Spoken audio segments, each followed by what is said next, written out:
Welcome to the Farming Without the Bank podcast, the show with a no BS approach to money, hosted by a farm strategy expert and authorized IBC practitioner.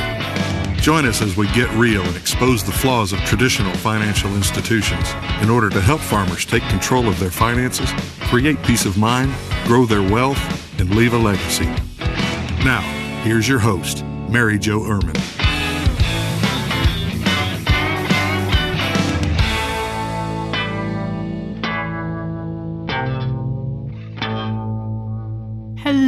Hello, and welcome to today's podcast.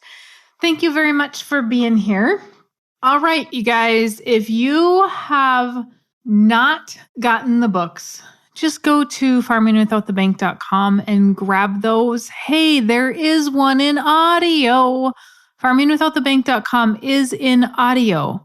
So while you guys are out there harvesting, for those of you that are harvesting, or outside, or driving back and forth to work, or whatever it is that you're doing, there's an audiobook. Have a listen.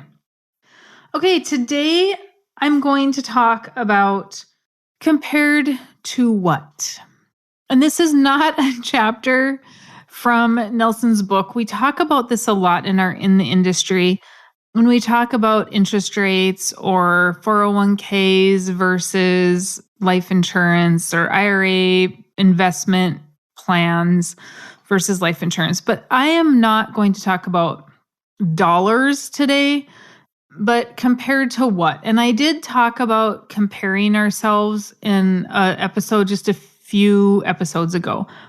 I had a couple of meetings in the last couple of weeks where people have been really hard on themselves for where they're at in life. And so I just wanted to come back in and have a short conversation on that. And it really stems from the older generation of farmers, people that have, been around a long time. And I've been, farming 30 years and they're in their mid 50s or 60s. And it's really a hard meeting to have with those people when things aren't going well. And a lot of times they are really down on themselves. And if this is you listening, I really just hope that it kind of speaks to you a little bit today about what you're comparing yourself to. And it's not the neighbors that we are typically comparing ourselves to. It's ourselves. And a lot of times I get into these meetings and they're like, I know, I should be in a better spot. I almost had my land paid off, or I did have my equipment paid off. And, everything was going really good in 2010 and 11 and 12 and some of 13. And so everything has really turned around in the last few years. And so what I'm seeing is a lot of people, and they will admit to this, they bought equipment when prices were high. They have been paying that equipment down. Commodity prices fell, and we're going backwards because of that payment. Or we're going backwards because we're not marketing correctly, or whatever it is we're doing.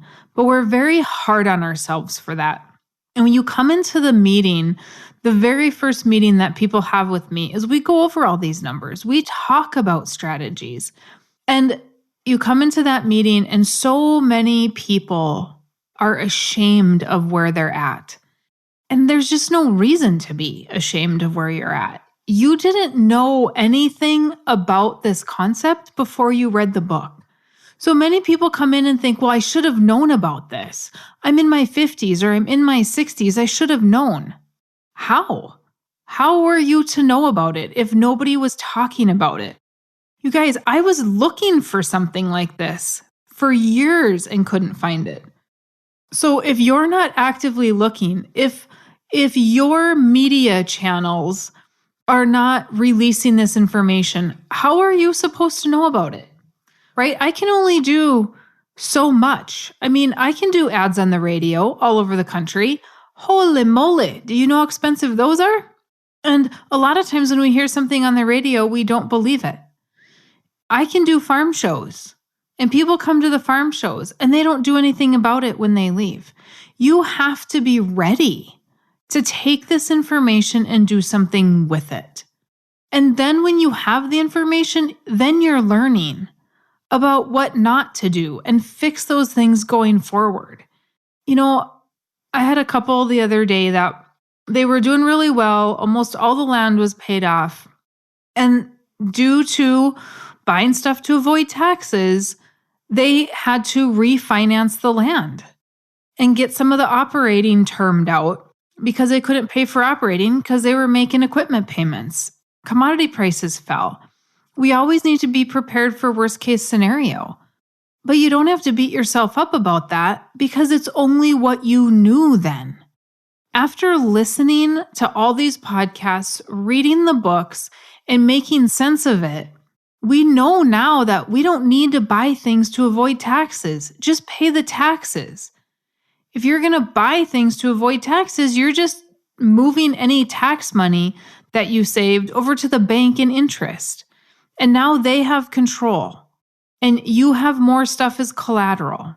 And now you're begging and pleading. And you feel like you're a failure. But compared to what? Compared to when grain prices were phenomenal and commodities were high? Is that what you're comparing yourself to? Compared to when you didn't know any different? When you didn't have this knowledge?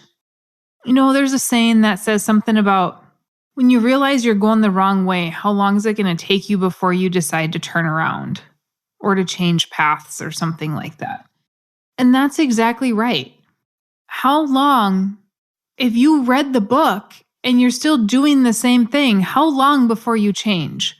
But if you've always been doing it the way your accountant and your banker and everybody else is doing it, and now you see this and you change paths, don't beat yourself up. We only know what we know when we know it.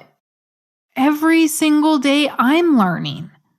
I don't have it all together. Nobody does. We have to try new things, and some of those things might be a failure. Some of the old things might be a failure. And we don't want to look at anything new, right? Just like whole life insurance is really, really old. 401ks and IRAs are new. They're not working so good. Sometimes the new way doesn't work and we have to go back to the old way. But if we don't give ourselves a little bit of grace and say, you know what, I made this mistake, I'm not going to do that again. And here's the other thing, when we make those mistakes, why aren't we sharing that with people? We have so much pride that we would watch our kids or grandkids or a neighbor that we really like, we would watch them fail before we would share that information. Well, guess what? If everybody shared their information on how great they've done with whole life insurance, do you think it would be a lot easier to find the information that we need? Absolutely, it would be. But we keep everything so confidential. And so just like we always talk about everything else compared to, and don't compare yourself to the neighbors and where they're at because you didn't know their journey to get there. Don't compare yourself to your old self unless you need to in order to be critical to say, okay, what do we need to change? Compare your numbers, but always know that you're moving forward. You are always moving forward.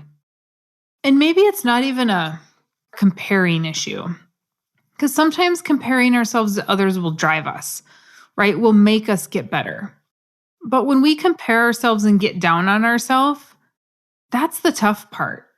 This couple that I talked to, they hardly had any debt, but they were almost debt-free. I talked to people with twice as much debt as they had, and they're all happy-go-lucky because everything's fine. They're cash flowing. This couple was cash flowing a lot. They were still their head above water. They could make all the payments, but they were in a much different position than they used to be. So they were not comparing themselves to the neighbor. They were comparing themselves to themselves and where they used to be when prices were good. Okay, how about we say, all right, this is where we're at today. But now we read Mary Jo's book. We've read Becoming Your Own Banker. We've educated ourselves. So next time commodity prices are high, we're not doing this again. Next time commodity prices are high, we're going to start creating our own banking system so that When commodity prices fall, we have a place to borrow money from. We don't have to go to the bank and ask for money and make sure that it's all okay. Let's do it differently going forward. And then we never have to be in this position again to say, okay, well, we made some bad moves. Now what? No. Now when commodity prices fall and we have payments to make, we can adjust those payments back to ourselves. We don't have to worry about the bank taking collateral. We don't have to worry about extending lines of credit out 5-10 years, using equity from the land to pay that. We don't have to do that. We can if we want to, but we don't have to. We're not going to buy things to avoid taxes, just so that we can redirect those dollars to a financial institution that lent us the money for the tractors in the first place, or the combines, or whatever it is that they're buying, right? We don't need to do all those things because we have the knowledge. And now we can look back and say, boy, compared to the last time commodity prices were high, we did it a lot differently. We were smart about how we used our money. We made sure we had liquidity. But don't get down on yourself for just learning this now. You didn't know it before. It's not going to jump out at you. It's going to come when you're ready to learn. But don't be scared to share it because everybody else is in your same position as well. And if we never share this information, how are we supposed to help others? How are we supposed to help this community of farmers and ranchers and agriculture in general? We are so busy fighting amongst ourselves and comparing ourselves to each other and to ourselves that we forget to lend the helping hand and share the information. I did not get where I'm at today because nobody shared anything with me. I got here because I have great mentors, great colleagues, who we are all talking to each other. Because guess what? There's enough people in the world for us all to help. And guess what?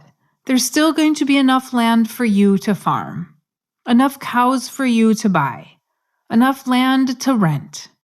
It's a scarcity mindset. It's a misunderstanding of how to utilize money. If you are comparing yourself and looking down upon yourself for where you've come from, it's because you have a scarcity mindset around money. Oh my gosh, I should have. Okay, now what are we going to do about it? Let's fix it and let's move forward. I do not like to hear whining. I do not like to hear complaining. What is the solution? Forget about the problem. We know what the problem is. What's the solution? How do we fix it? And let's not do it again, right? We can talk all day long about how hard it is or why we shouldn't be buying things to avoid taxes. Oh, making money is great, but then we have to pay taxes. Yep, okay. Where's the solution in this? If we buy something, we're going to have to go backwards. And I know I'm kind of going down a little rabbit hole here, but the moral of the story is be at peace with where you're at. Don't worry about what you didn't know and how you could have changed it. It's too late. You can't change it. Let's fix it going forward and don't get so down on yourself. Don't be embarrassed to share your story because other people have the same story. It's amazing how many people appreciate the fact that I share my story of not being successful, not having thousands and thousands of people listening, paying attention. And I was broke. I couldn't afford a McDonald's coffee. Trying to grow my business, that's part of growing a business. There were mistakes I made. There was money I've spent on marketing and business stuff that I didn't need to spend. And it turned out not to be a great option, but I've learned along the way. I don't worry about what used to be. It's just how am I going to fix it going forward? How am I going to not repeat that same pattern, that same problem? So keep that in mind. And if you're young listening to this, you're the go-getter, right? You're like, okay, what do we have to do to get to X, Y, and Z? You're the one with the visionary, always looking forward. And that's great. That's absolutely great. Keep looking forward. Keep learning. But remember, not everybody is like you. And we have to step back and say, okay, Where did we come from? What did that look like? That person's beating up on themselves. What's the solution? Now, if you're somebody that's just going to beat up on yourself and have this little pity party because, oh, it was really hard and I'm still stuck there. And if you're not going to fix anything and you're not going to change anything, then go have your pity party. Because if you're not going to learn and you're not going to change things and you're going to say, oh, it's too good to be true, or you can't do this or you can't do that, well, then you sit in your little pity party. And eventually you'll have a party all by yourself because nobody else wants to listen except everybody else that's in the same pity party, I guess. They might want to come over. Successful people don't sit around and listen to pity parties. So you might not be doing really good today, but if you've read the books and you've taken the steps to move forward, you're not in the pity party. You're in the solution. You found the solution. You're applying the solution. Okay. I said this last time that I hope that this helped everybody. And I got really good emails and reviews and messages from people saying, hey, I really needed to hear that.